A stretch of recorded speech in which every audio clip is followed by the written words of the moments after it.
পৰিৱৰ্তনহীন হৈ যোৱাকৈ একোৱেই ভাল নহয়, সেয়া লাগিলে ঘৃণাই হওক নাইবা প্ৰেমেই হওক।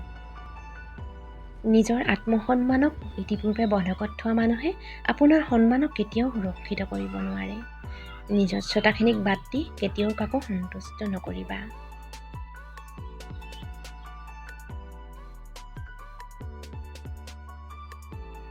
তুমি আনক যিমানেই মূৰ্খ বুলি ভাবিলেও সকলো মূৰ্খ নহ'বও পাৰে।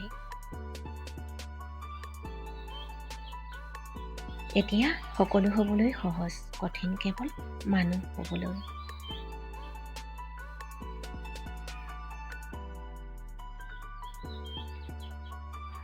কেৱল নিজৰ প্ৰয়োজন পূৰণ কৰিবলৈ কাৰোবাক ব্যৱহাৰ কৰি থাকিব পৰাটোত বুদ্ধিমানৰে পৰিচয় নহয়, চতুৰতাৰহে পৰিচয় হয়। তুমি ক'ব খোজা কথাবোৰ যদি নীৰৱতাতকৈ বেছি ভাল হয়, তেন্তে তুমি নীৰৱ হৈ থকাটোৱেই বেছি ভাল।